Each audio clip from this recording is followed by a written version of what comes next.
castle goring from Nikki, Aurora, and from me. Well, today, before we plunge in with some of the rather juicy and controversial, and some people would say exciting, and other people would say questionable, and other people would say distressing stuff that we will cover, I would like to actually just say that the other evening I attended the Poppy Ball dinner at the Royal Geographical Society, and it was an absolutely delightful occasion. Princess Eugenie was there, and so were David Beckham's father and stepmother, and who incidentally met because both of them support the veterans. That's how they met. And they really are a very attractive couple. Very. So there were lots of interesting people there. And I enjoyed myself thoroughly. In fact, Princess Eugenie looked so hot. She really did. She looked absolutely gorgeous that I actually had to tell her that I just loved her dress, which the photographs don't do it justice, but it was absolutely stunning. And she told me it was designed by the designer who made her wedding dress. So I'm going to post some photographs and give you a flavour of the evening. Of course, it was for the Royal British Legion's Poppy Appeal.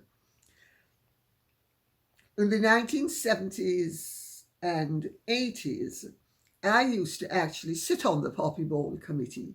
In those days, it was run by Una Mary Parker, who had been the editor of Tatler. And she's obviously, because her children are my age, so she's obviously gone to the great party in the sky. But when she gave it up, it sort of went into abeyance for a few years.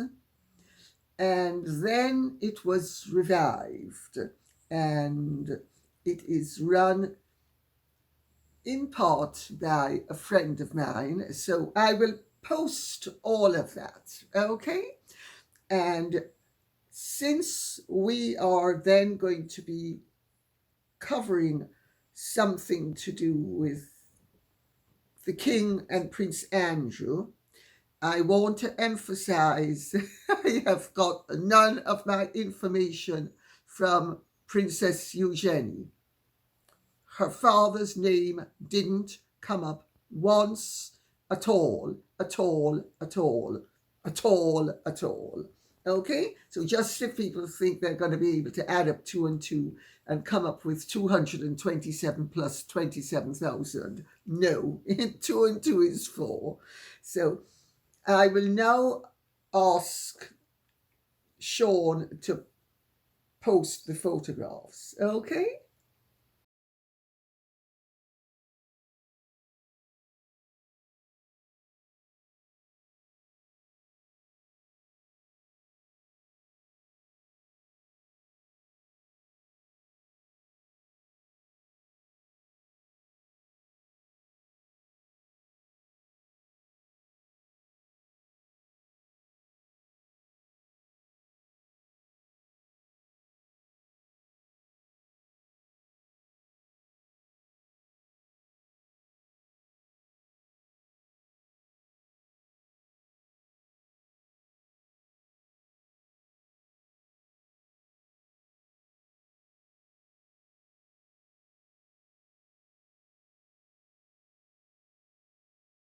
So, Cocoa Pop says, "Hi, Lady C.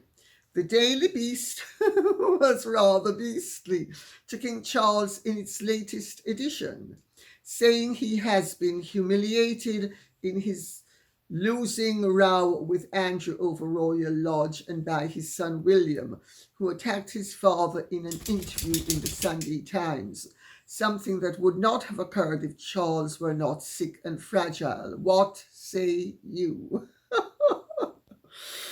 Okay, well, oh, some people who read The Daily Beast will know that Tom Sykes has quoted me in the past. I have a lot of respect for Tom. He is very, very well connected. He is one of the Sykeses of Sledmere. You don't get much grander than that in this country. And he is impeccably connected, and he's a really nice guy, very decent, and knowledgeable. Well, having said all of that, you know, different people have different interpretations of things.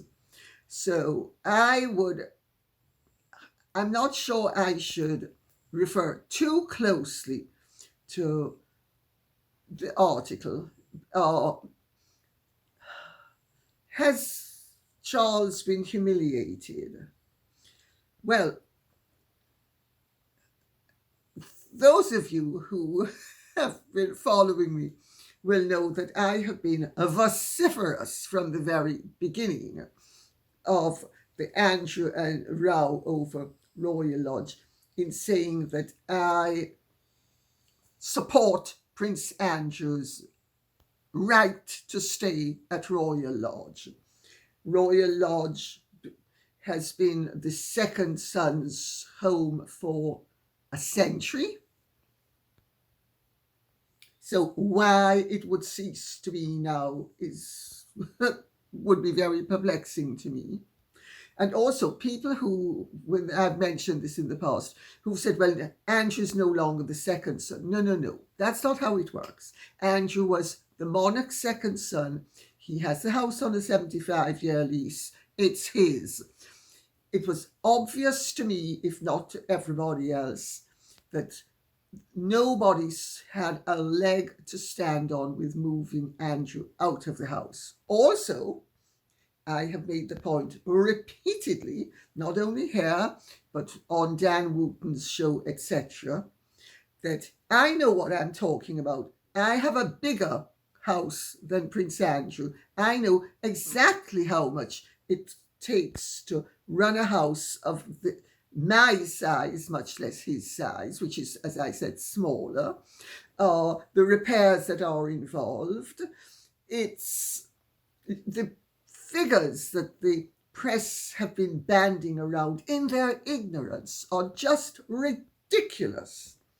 Now, Tom's family has Sledmere House in Driffield, Yorkshire, and it is a magnificent stately home, absolutely superb. So Tom will have an idea of what is involved and what the prices are, but the average journalist, they're whistling in the dark. They have no idea. Because Royal Lodge has displayed a little bit of damp on a wall, the press have been saying how many £1 million. No. That's not how it works. All of these houses get ingresses of water, a slate slips, something happens, and you get a little bit of mold on a wall. It's not a big deal. You're not speaking about millions. You're not even speaking about tens of thousands. You're speaking about hundreds, maybe into the low thousands. So just to give you an idea of the total unreality that has taken place with the reportage surrounding Prince Andrew's supposedly not keeping up Royal Lodge, which indeed he has kept up pretty well. As I said, things like mold, they happen. a bit of lead slips or a slate slips, there's an ingress of water, you don't notice it until there's mold. And then it's easily remedied. It was obvious to me all along that the press didn't know what they were speaking about in terms of the upkeep cost. And I understand that the press, by and large, really have actually been obliging people at the palace who have been using the Andrew business as a diversion from the Harry and Meghan saga, which of course was far more upsetting for the king. Now, I'm not saying that the king is behind this. That's not what I'm saying. But I said it the other day on Dan Wooten's show, and this was before Tom wrote his article, and I'm going to say it again. There has been a massive distraction away wherever possible from Harry and Meghan by trying to create a drama with Prince Andrew and the King, which the outcome was always, to me, obvious. The King didn't have a leg to stand on, if indeed the King ever wanted to dislodge his brother. Also, if he wanted to dislodge his brother, why was he going to be briefing against him in the press? It doesn't make sense. If he wanted to dislodge him, he could do it in a completely different way. The whole story has never added up in my estimation. And I knew all along, and I've maintained all along, that nobody had the right to shift Andrew. He has, I think, another 50 years or 60 years. I think it might be 60 years on the lease. He has the money to maintain it. I've said before on this program that I am perfectly happy to give him the names of my builders because I know how much it costs to do all of this stuff. Well, Tom has announced that Andrew has been victorious, and I'm delighted that somebody has announced that Andrew has been victorious. This is hopefully the end of the Andrew Royal Lodge saga, which, as I've said all along, was utter rubbish. And the king couldn't win had he in the first place tried to dislodge him. I make that point for what it's worth. So has Charles been humiliated? Did Charles even really try to dislodge Andrew? That's the question to ask.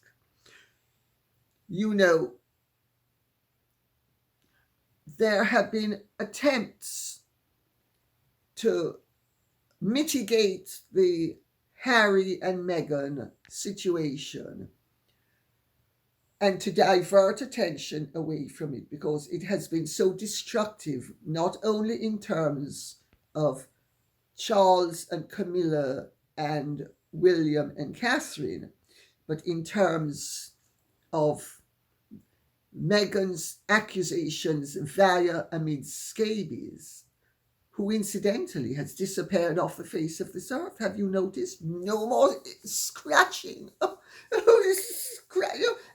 itching. I've got a scratch. I've got scabies.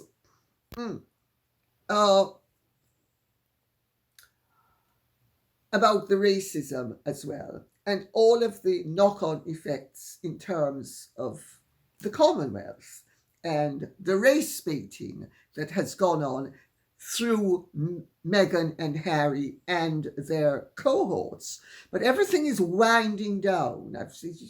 I told you earlier this year would be different. They thought this year was going to be they being Harry and Meghan, this was going to be their vindication. I said it was going to be the absolute opposite, and it's turned out to be, because we are nearly at the end of the year and Harry and Meghan have been exposed as pariahs.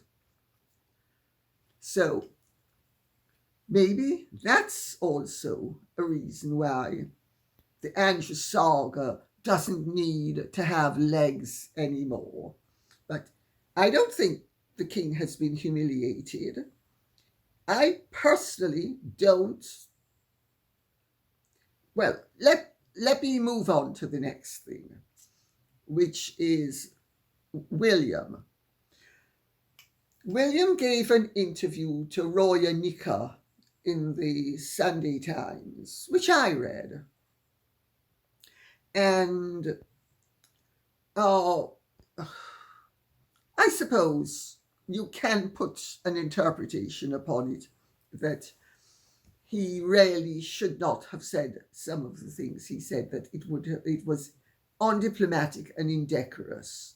That's one way of looking at it. Another way of looking at it is William is simply laying the ground the way Charles laid the ground when he was in waiting. Because Charles did lay the ground and William is laying the ground. And I mean, I do think that some of what he said was somewhat astonishing. But I don't think he was aiming at his father. For instance, he said he wants to do things with a small r instead of a capital R. And he wants to focus on a few things. And he wants to basically cut things down, and, he wants to make a difference. And he wants to sort of streamline things, and he wants to be less grand. He's going to discover that a drab, dull monarchy that does only one or two things, that where the monarch is obsessed with one or two of his pet projects. He's not a social worker. A monarch is not a social worker. And a good monarch represents all the people, even the people who don't want him to represent them. And a good monarch also casts a wide net, because he is supposed to be the monarch of all of the society. Now, William is fully aware of something that I'm aware of, which is that the younger generation is not as interested in the monarchy as the more mature generations are. So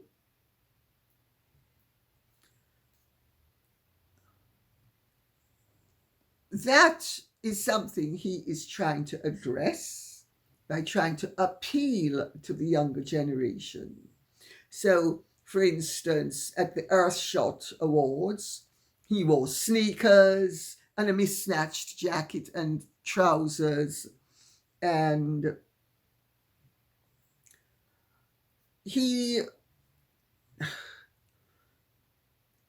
let's see how it works, because the reality is that young people always want change. Young people always want something different.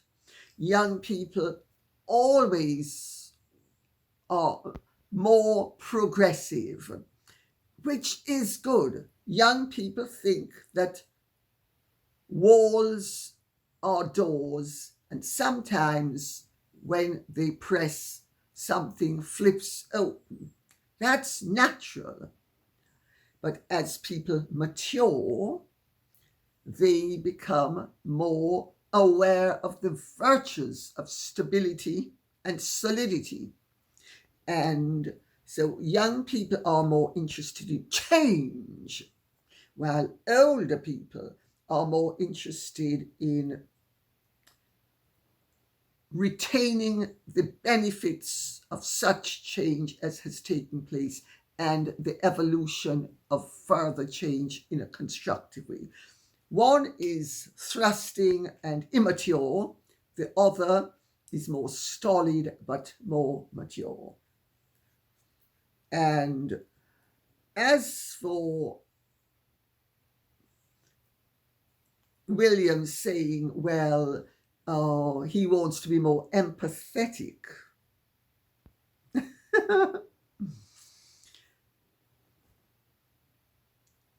That came across almost as a criticism of his father and his grandmother, but I don't think it was intended to be. I think it was him just being, he's very earnest, but then so was Charles. Queen Elizabeth II was not earnest. She was many things, but earnest she wasn't. She was far too self-possessed and confident in herself. She wasn't interested in pleasing people so much as doing a good job and ignoring pleasing people in the short term, knowing that in the long term people would pick up on her sincerity. So I don't think that William was really having a go at his father. And I think he would more than likely have said what he said no matter what. But William is also in a very awkward, one could say difficult and invidious position, because William has had to face this year the fact that he might be king a lot sooner than he had thought he would be king, and that he might also sit on the throne as a widower.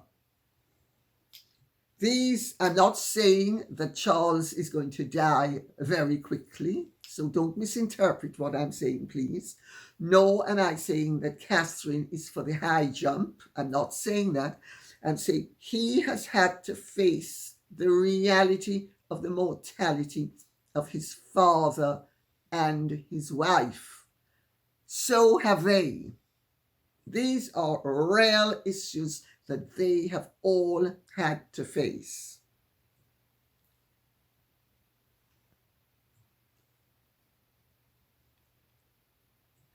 I think he is in a very awkward and difficult position, and I think he was simply trying to be open and honest.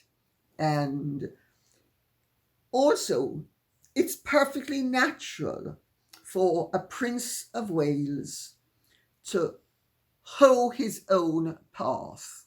Charles certainly did it, and William is to an extent doing it. I don't always agree with everything either of them does. More than I would imagine, many people don't either. But that doesn't mean that they don't have a right to hoe their own paths. So I hope that explains it all. Carol Rawsthorne says, I thought William looked very drawn and aged.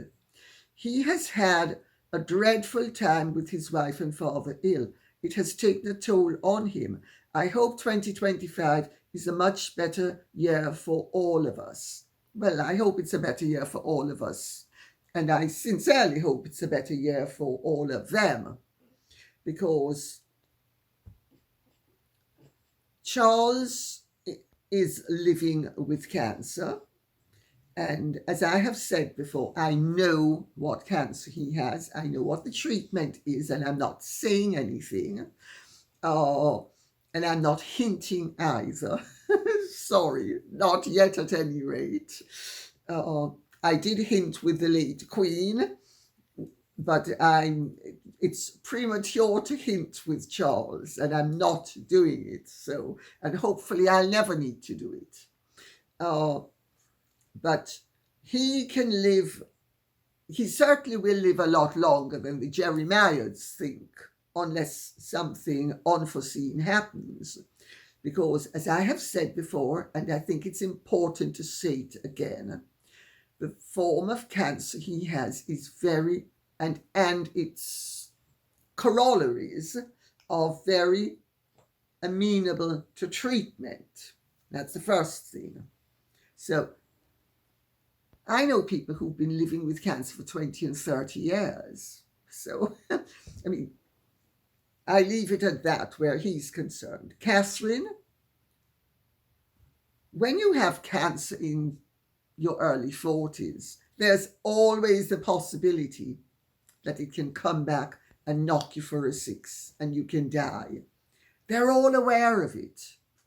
Of course he's going to be worried. Of course he's lost weight. Of course he looks drawn. It's been an ordeal to have your father and your wife both possibly leading shorter lives than you had hoped they would. Then you have a treacherous brother across the water and a vicious, nasty, awful sister-in-law. I mean, what's there to be jubilant about? But he's found things to be jubilant about. And certainly the fact that Catherine has responded well to treatment is a great positive. She might outlast all of us. Well, she certainly should outlast me. But I mean, she could be kicking around in another 50 years. Fingers crossed. I'm sure there are people in Majesty too who are going to try to uncross those fingers very quickly. So, I hope that answers the question. Ant says, Lady C, I saw the photos of Catherine, the Princess of Wales, at the Albert Hall and at the Cenotaph. She looked as elegant as ever, but those bags under her eyes. Are your bongo drums telling you anything? Yes, my bongo drums are telling me something. My bongo drums are telling me that she has responded well to treatment and that she has regained some of her strength. But she is fully aware of the fact that she has not been given a green light. It's amber. It's not green. It's not going to be green for some considerable length of time. You don't face your mortality and emerge without some effects. She's evidently been handling it brilliantly, and she's evidently regenerated, I suppose you would say, spiritually. So she has bags under her eyes. Well, she looked great, and the fact of the matter is some people have bags under their eyes more than others, and I don't think it's that big a deal. And quite frankly, if they persist, she can always get them removed. Uh, I don't think she's going to be asking her sister-in-law for plastic surgery tips, however. No, that I don't think she's going to do. Donna Dean says, I heard the Sussexes are getting divorced. So many rumours. I don't know what is going on. He needs to move on, to put it lightly. Yes. There have been rumours that the Sussexes are getting divorced, some of which have doubtless emanated from California. Are they accurate or are they not? I gave up believing a word either Harry or Meghan says a long time ago. They are practiced at the art of deception, manipulation, calculation, obfuscation, and kicking sand in everybody's face.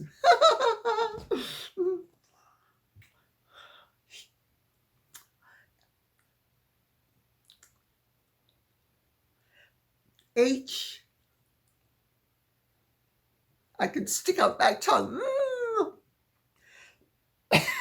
Sorry. He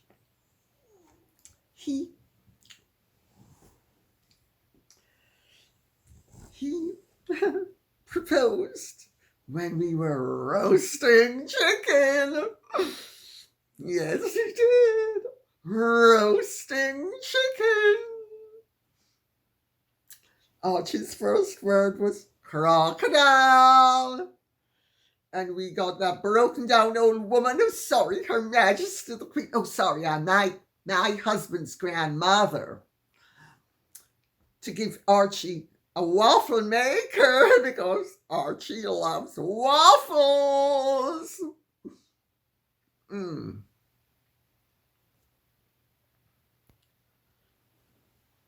I will believe what is before my eyes when it is before my eyes.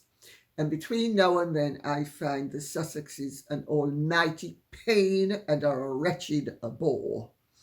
And if they get divorced, quite frankly, I think it would be the best thing that could happen to him and his 2 children. I think of what I know about her from too many people. I think she is pure poison. I think she is one of the few people that you could say has no redeeming virtues whatsoever. Any ostensible redeeming virtue is simply a facade to dupe you. And I'm not duped. Let me put it like that. Donna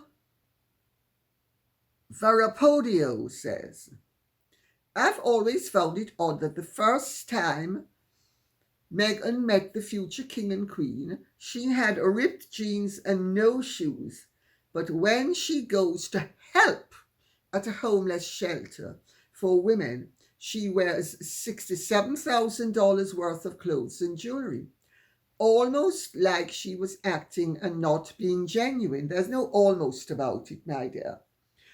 People who play the games Meghan Markle plays are always positioning themselves to show you how superior they are to you and how contemptuous they are of your values, because you are little you and they are big me. Yes, Mr. DeMille, I'm ready for my close-up. So it makes absolute sense that she would show her contempt for William and Catherine by showing up like a bag lady, because that's the only way she can get across the message. I'm very special and I'm somebody of consequence and I'm not impressed with either of you. You're just going to be a king and queen. I am a goddess, Mr. DeMille, who's the greatest goddess of us all. And flip it over. So she's now going to be with people who are humble and poor and can't afford even decent meals. So she has to show up in $67,000 worth of clothes and jewelry to show them, you see, I'm still superior. That's the name of that game. And I don't think it's that perplexing a game. To me, it couldn't be clearer than the day. Julie Mogg says, there is a video circulating from President-elect Donald Trump talking about eliminating government funding for NGOs that try to restrict free speech. The Apsen Institute is going to be broke. Well, if the Apsen Institute is an NGO, and I haven't even bothered to find out, it has so many multimillionaires and billionaires supporting it that I can guarantee they will inject money into it. Their objective is to muzzle anybody who is going to cause them grief.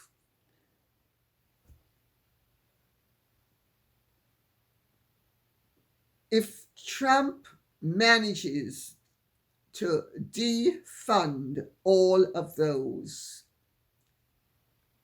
really troublesome NGOs, which are basically trying to deprive the citizenry of its civil liberties, he will only succeed up to a point. They are still going to exist as long as the United States of America has a constitutional government, which it does, and the government abides by the Constitution, which it has done so far. The checks and balances of the Constitution are preventing overweening grabs for power, and that will continue irrespective of which political party is in power, as long as the Constitution remains intact.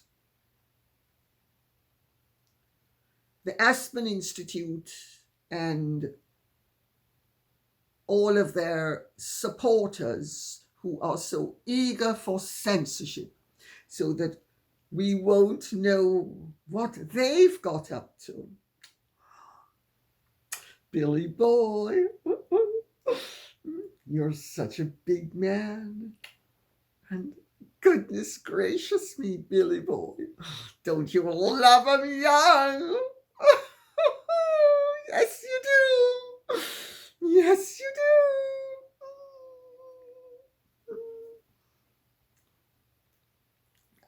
I think we can safely move on to what Kalulu says. Since Harry lied on his visa application, does this now make him an illegal alien? That's a very interesting question. If you have obtained something by fraud and deception, you have no actual lawful entitlement to it. And you might have the illusion of possession of it validly, but if it is invalid, it can easily be snatched from you. But I do not for a nanosecond think that President Trump is going to involve himself in the minutiae of the Harry saga. I think he is going to leave it up to the judges. What might happen down the line is that when it looks as if things are going to derail, that the State Department in the United States of America and the British government on this end will start to knock heads together, and that time to decide what to do. Because my understanding is that Harry and Meghan have been panicking. Poor darlings, absolutely panic-stricken. Which would suggest that there's something there that they know that we can only guess at. One tear left eye.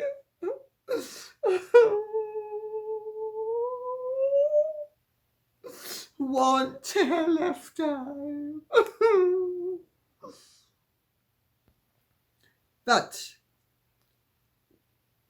we're living in interesting times, because I'll tell you, the reality is that there are many pressing reasons why the United Kingdom and the United States of America at this point might diverge from their special relationship. And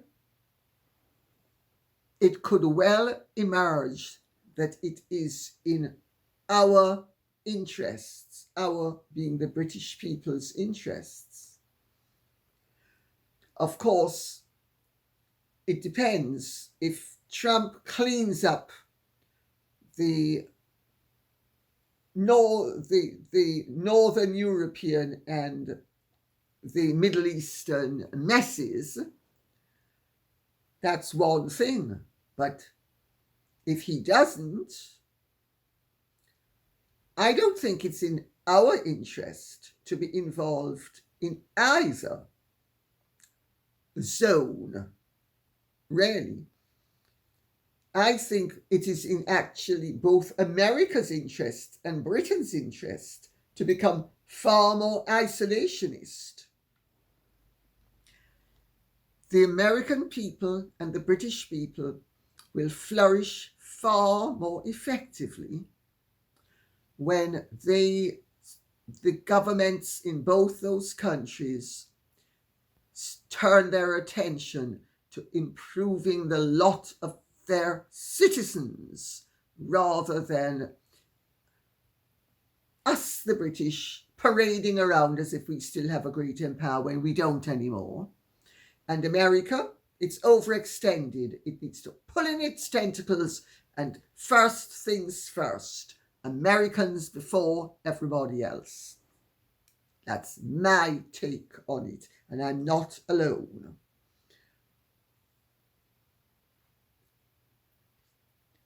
Pat Young at Heart says, Dear Lady C, please could you give your thoughts on the Prime Minister allowing our armed forces to be given to Europe as part of the European army?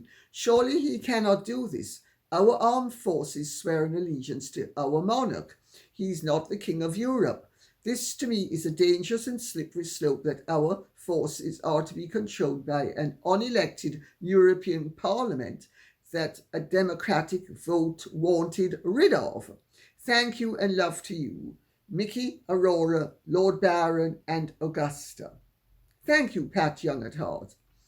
Well, the reality is we are still a part of NATO, and the British government announced earlier in October that we were sending forces to the Balkans for various exercises, etc., under the aegis of NATO. There's nothing unique about the army of one country that has sworn allegiance to its head of state being directed by an officer from a foreign country. there's nothing unique about it. It's happened throughout history. It certainly happened in the Second World War. It happened in the Napoleonic Wars. It happened in the wars before, and it's happening now. There's nothing unique about it. Personally speaking, I don't think we have any obligation to end up sacrificing our young people's lives so that our politicians can float about the place thinking they're big boys and that they're going to show their might and power. But they are going to continue. Make no bones about it. The American state, the British state, they are all at this point going to continue with maybe tweaks. They are going to continue as they have been going on before. It will, to me, be a huge shock if Britain and the United States of America cease to be close allies. I'm not so sure the special relationship is going to last, because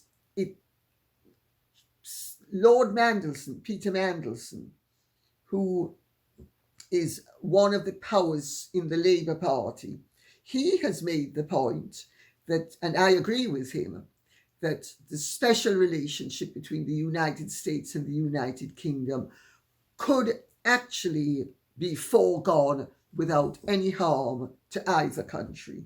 I basically agree with that. And it would serve the interests of us, the British people, and it would certainly serve the interests of the American people as well. But we live in very interesting times. We are in a period where there are shifting alliances beneath the surface, and there's a recalibration of spheres of influence that will inevitably affect both the British and the American people. Because America has a massive debt, which is unsustainable, and ours isn't much better either. So when the crunch comes, all the big boys are going to discover that what they thought was fine silken raiments are actually made of hot air. And on that note, I'll say thank you very much for listening. I hope this has been of some interest to you. If it has, please keep the questions and comments coming in so I will know what you would like us to be speaking about. Okay, thank you so much. Take good care and Godspeed. And if you have truly enjoyed this, would you care to like, share, subscribe, press the notification bell, and a bientôt. Bye-bye.